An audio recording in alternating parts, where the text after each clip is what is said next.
nausea and vomiting, pain abdomen, diarrhea or loose stools. Hello friends, welcome back to my channel Doc MBPS. Today we are gonna discuss about 3 common medical condition that are actually common. आप सभी ने ये life में कई बार experiments किए होंगे, nausea, vomiting, pen abdomen, diarrhoea और loose stools. आज मैं आप लोगों को इन 3 के बारे में बताऊंगा, इसका ट्रीटमेंट ब्रीफली, कैसे इससे छुटकारा पाएँ, इनके कारण क्या क्या हो सकते हैं, कॉज क्या हैं। तो चलिए शुरू करते हैं आज का टॉपिक।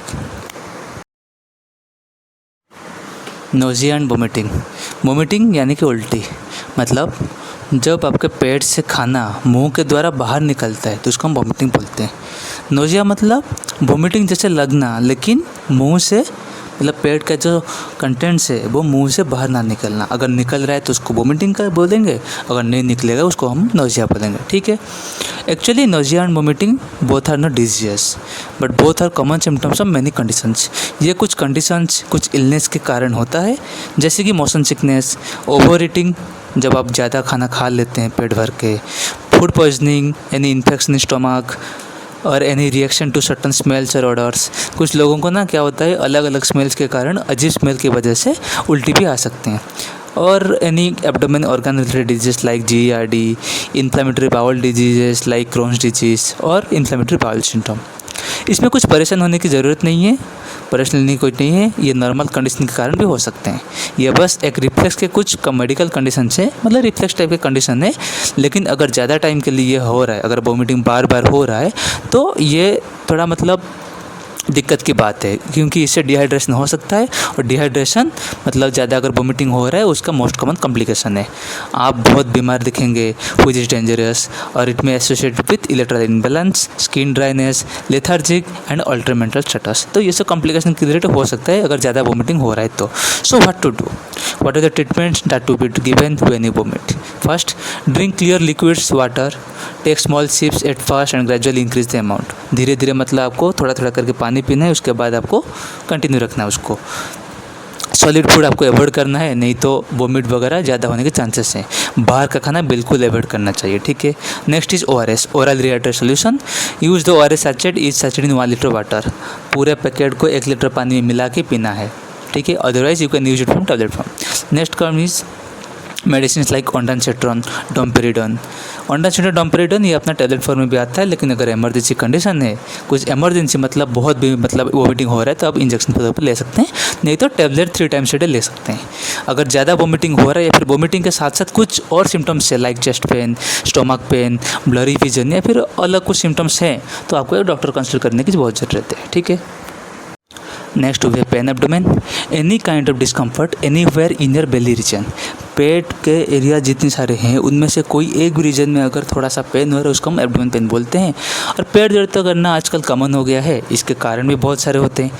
बट पेट में इतने सारे ऑर्गन्स है, किसी के वजह से तो पेन हो रहा है ना। देखिए, अगर पेन हो रहा है तो जो इतने सारे ऑर्गन्स जो प्रेजेंट है लाइक स्टोमक, गल ब्लैडर, लिवर, इंटेस्टाइन, स्प्लीन, तो पेन जो है इसका जो मेन ओरिजिन ये सब ऑर्गन से हो सकते हैं। ठीक है। अब इतने सारे ऑर्गन है, तो whenever you feel pain or any discomfort, that means it's main cause lies in any of this organs. Okay. बहुत सारे कारण है, डिजीज है जिससे पेट दर्द करता है।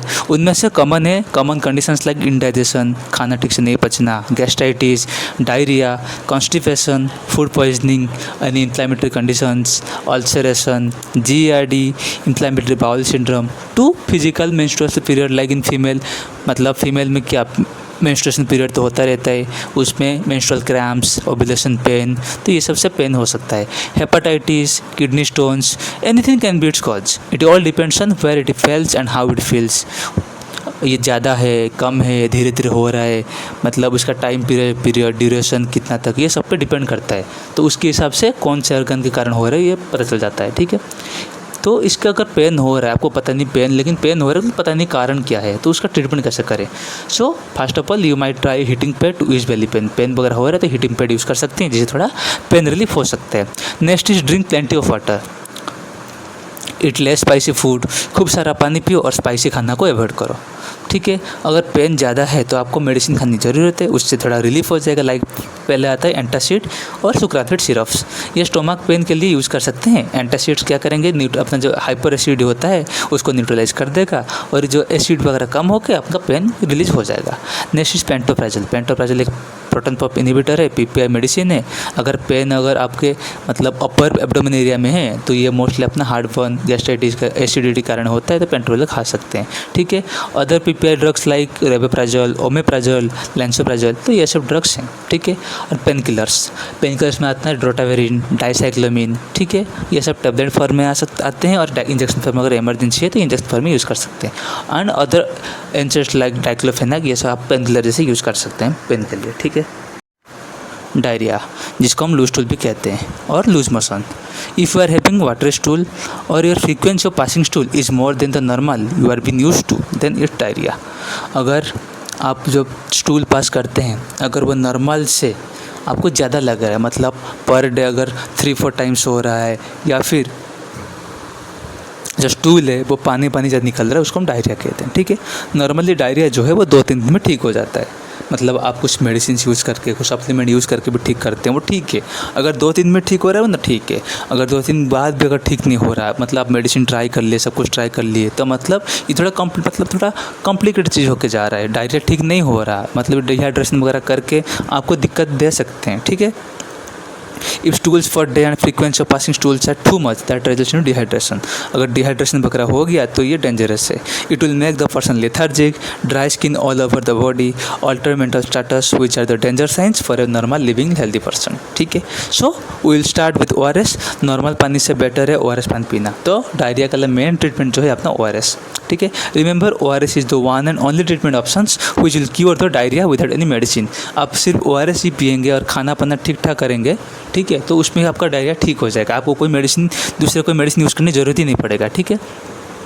ये सेल्फ सफिशिएंट है, ये शरीर के इलेक्ट्रोलाइट्स को बैलेंस करके दिखाएगा, ठीक है। बाथरूम जाने की फ्रीक्वेंसी को उसको भी कम करेगा और थोड़ा बहुत पानी भी ठीक कर सकता है, मतलब पेन वगैरह जो होता है आपका वो भी ठीक कर सकते हैं, ठीक है। तो ORS जो है वो यूनिवर्सल है। डायरिया मतलब ORS पियो, ठीक है। अब अगर ORS से भी ठीक नहीं हुआ और आपका तबीयत थोड़ा बिगड़ने लगे तो आपको IV फ्लूइड्स रिहाइड्रेशन के लिए लेना पड़ेगा। ORS अगर ठीक नहीं हुआ तो आपको इंट्रावेनस फ्लूइड लेना पड़ेगा, जैसे कि अपना normal saline, Ringer's lactate solution, ये सब, ठीक है। Next is metronidazole and ofloxacin. ये which are available in tablet form या फिर इमरजेंसी आपको इन्फ्यूजन फॉर्म में मिला जाता है। Metronidazole and ofloxacin these are 2 antibiotics जो अपना इन्फेक्शन ट्रीट के लिए यूज़ कर सकते हैं। पेन हो रहा है तो पेन के लिए ड्रोटावेरिन यूज़ कर सकते हैं या फिर लोपेरामाइड। बिस्मथ सैलिसिलिक है। Then we have zinc supplements. Zinc mainly क्या करता है, अपना जो म्यूकोस मेम्ब्रेन वगैरह होता है GI ट्रैक्ट के, तो उसका रीएपिथेलाइजेशन कर सकते हैं। तो उससे क्या होगा, अगर फर्दर इन्फेक्शन वगैरह, ब्लीडिंग वगैरह का चांसेस वो कम कर देता है, ठीक है। तो लेकिन मेनली जिंक जो है अपना चिल्ड्रन के सप्लीमेंट के लिए यूज़ किया जाता है, या फिर जिंक के साथ ORS सोल्यूशन यूज़ कर सकते हैं। And lastly the main and most important thing that is severe diarrhoea. अगर सीवियर डायरिया है तो आपको IV फ्लूइड्स यूज़ करना पड़ेगा, जिनमें Ringer's lactate are leisure treatment with choice, ठीक है। अगर डायरिया ठीक नहीं हो रहा तो आपको हॉस्पिटलाइज होना पड़ेगा, ठीक है। तो हम बात कर लिए वोमिटिंग के बारे में, उसको कैसे ठीक करेंगे, फिर हम बात किए पेन एब्डोमेन, उसको कैसे ठीक करेंगे, फिर अपना डायरिया। तो इन सब में कॉमन क्या देखे, मतलब so we can conclude that ORS can be used for all kind of condition. We can call it as an all in one ORS। ORS मतलब oral rehydration solution. It is recommended by WHO and UNICEF, ठीक है। लेकिन इसका composition क्या है, तो मतलब अगर हर चीज़ में अगर ORS आप यूज़ कर सकते हैं, या अगर हर चीज़ को ठीक कर रहा है तो इसका कंपोजिशन क्या है। कंपोजिशन में आता है ग्लूकोज और sugar, salts like sodium chloride, potassium chloride and trisodium citrate। तो ये अपना कंपोजिशन है। Each one of this composition has its own importance, ठीक है। हर एक कंपोनेंट्स के अपने अपनी इंपॉर्टेंस है। तो ओवरऑली ORS का इंपॉर्टेंट यूज क्या क्या है, it is mainly use for rehydration, ठीक है। इसलिए तो इसको ओरल रिहाइड्रेशन कहा जाता है ना। एक ORS सैचेट को 1 लीटर पानी में मिला के पीने में पूरा ट्रीटमेंट ही है।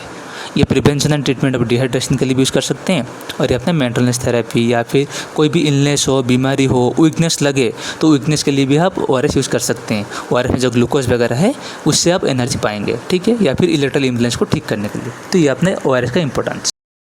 So that's all for today. अगर आपको उल्टी हो रहा हो, पेट दर्द है या फिर डायरिया है तो आप ये ज़रूर फॉलो करें। Start from ORS। अगर इससे आपका ठीक नहीं हो रहा है तो आपको डॉक्टर कंसल्ट करने की बहुत ज़रूरी है। ठीक है, thank you for watching guys. Don't forget to like and share. If you are new to the channel, please subscribe the channel for more videos like this. Thank you and have a nice day. Thank you.